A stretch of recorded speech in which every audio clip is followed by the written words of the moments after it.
Hello again, seniors. Sorry about that. I realized that my screencasting cuts off at 15 minutes. Cool. I was talking to myself for a bit. Okay, so picking up where we left off, government influence on supply, subsidies. This is part two of Friday, March, what is that? 13th, 15th? Is it the 15th over there? 15th lecture. So government's influence on supply. Another influence the government could have on supply is in the form of subsidies. A subsidy is a government payment that supports a business or a market. So in other words, the government is giving money to a particular business or market so that they might be profitable. Why does the government want to do this?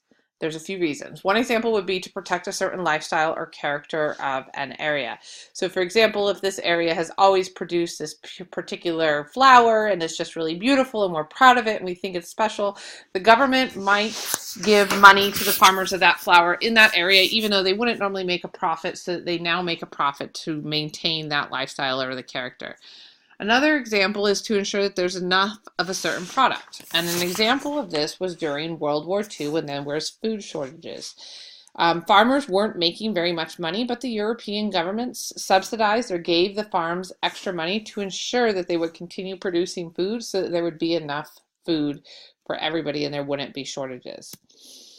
Another example of this is that governments in developing countries may subsidize manufacturers to protect new growing industry from foreign competition.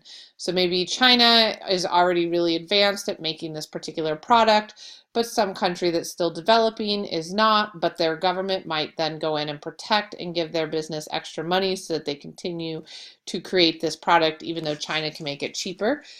They want their company to learn how to make it to get better. In the US, our government majorly subsidizes many industries, most of all our farms. Our farmers receive money to not plant in certain fields. Why?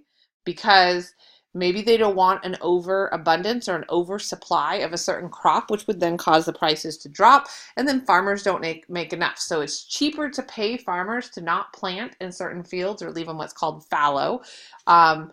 Than it would be to deal with having the prices be so cheap that farmers aren't making enough money. So this is a big question. You'll hear about it in legislation all the time, farm bills. It's a big deal for our farmers. Our government majorly subsidizes them. Another influence on supply is in the form of taxes, and specifically in excess taxes. So an excess tax is a tax on the production or sale of a good. Why would the government do that?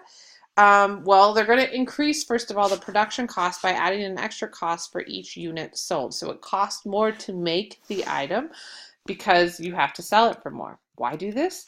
It's usually done to discourage the sale of goods that could be harmful. It's usually built into the sale price of an item, so consumers don't even know that they're paying for it. So here is, I don't know what question we're on since it was broken up, so now I'm all confused. So here's your next question that you need to answer for credit today. What are two products that either our state government or the federal government places excess taxes on? What are two products that the government places excess taxes on? We've talked about some of these in class. If you don't remember, Google it. Another influence that the government might have on supply is in the form of regulation. Regulation is government intervention in a market that affects the price, quantity, or quality of a good. So the government's coming in and either saying you're going to charge this much for the item, you're going to produce this much for the item, or you're going to produce the item like this. Examples. In 1970, the federal government of the United States required car manufacturers to install technology to reduce pollution. We realized that pollution was out of control, and the government realized that they needed to intervene in order to stop it. Now, in order to have this new technology, it's going to cost more to manufacture cars. If the cost of manufacturing goes up, there's going to be less of a supply because producers are going to produce less. Oops, sorry. So this is one example of a regulation that the government has placed on a certain item to make sure that in terms of quality, it's not putting out greenhouse gases. Here's your next question that you need to answer for credit. What is another item that our government, either federal or state, has placed a regulation on? What is another product that our government has placed a regulation on? Supply in the global economy. Obviously, we live in a world where increasingly goods and services are shared between countries, and changes in one country can impact another. Here's some example. If the US imports carpets from India, the wages in India increase, causing a drop in supply in the US. So we're importing carpets from India, wages go up in India, which means it's more expensive to produce those carpets, so they're going to produce less, and now the US has less carpets as well. Here's another example. The US imports phones from China. A new technology decreases the cost of production, causing an increase in supply in the United States. So new technology makes it cheaper to produce the item in China, and we in the United States get the benefit of an increase in supply. Here's your next question. What about the tariffs that Trump is placing on steel? What does this do? So this is kind of a two-part question. The first part of this question is, Google this. What are the tariffs that Trump is placing on steel? What's their purpose? What is he hoping they're going to do? And secondly, how effective are they? Are they working? Why or why not? So what is the goal of the tariffs that Trump has placed on steel? And secondly, how effectively are they working? Other influences on supply. One influence on supply can be future expectations of prices. So if you were a soybean farmer and knew the price of soybeans was going to increase next month, what are you going to do with your current crop? You have it sitting there. Most likely, if you're smart, you're going to store it. Okay, so if a seller expects the price of a good to increase, they will store it, reducing the supply. There's less in the supply because they're holding it back, hoping for the higher price. If the seller expects the price of a good to decrease, they will sell it immediately, increasing the supply. So if you knew next week the price of soybeans was going to drop, you're going to want to sell your crop right now to get it sold at that higher price. This is called inflation. Inflation is a condition of rising prices. So during a period of inflation, the value of cash decreases from day to day as prices rise. So Renee, when you ask me why is it that things cost more than ever before, it's mostly because of inflation. Inflation has caused our dollar to be worth less and less as prices have gone up. Here's a more extreme example though. In the South during the Civil War, the prices of goods rose very quickly. So some shopkeepers said, hey, this is a great opportunity to make some money. And they hoarded or kept back their supplies. But then, because there was so few supply, there was a shortage of food. So they were like overly successful. So then prices went up even higher to the point that the average person couldn't pay it, and then riots broke out. Okay, so this is just an example of an extreme situation of inflation. Another influence on supply is the number of suppliers.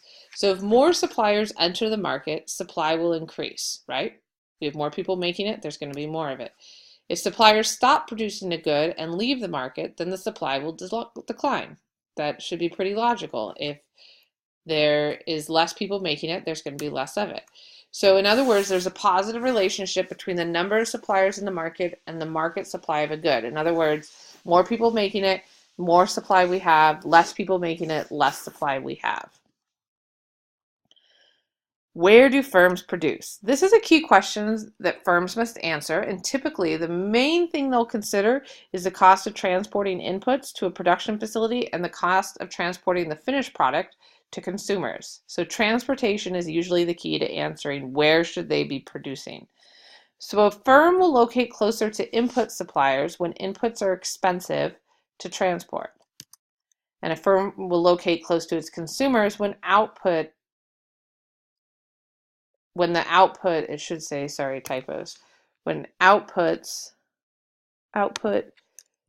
is more costly than input.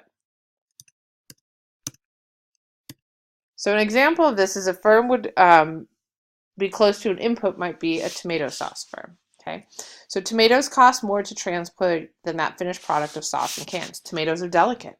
They bruise. You can't put them in the sun too long. You can't get them too cold. So they're very delicate. So it would make sense compared to, let me back up and say, compared to that sauce that is in a can and sealed and totally protected from everything.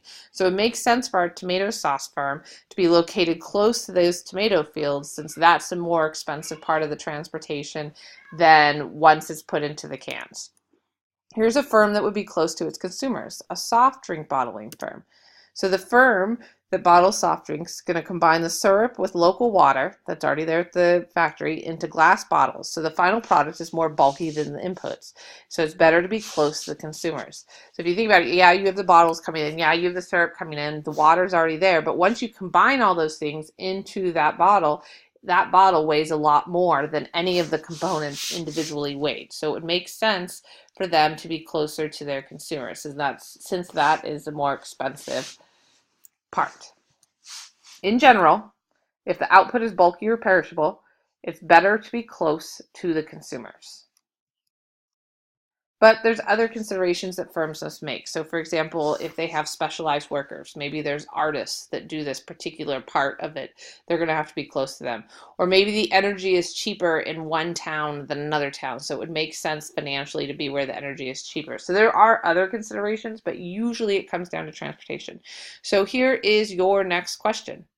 I want you to think of an example of a firm that should be close to an input because it costs more to transport the inputs than the finished product.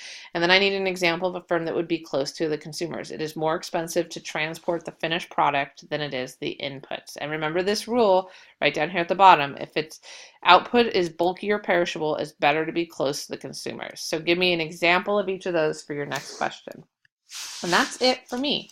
So I know this shouldn't have taken up the whole mod because it's a little less than 30 minutes. So once you've finished these notes, please use this time to study for your economics test that is going to be next Thursday. Okay, if you have any questions, send me an email. I don't know how accessible I'll be. I will get a video up of Emma dancing once I have one. Have a wonderful weekend. Happy Friday. Happy St. Patrick's Day. And as us Irish folks say, Erin go bragh. Take care, you guys. I miss you.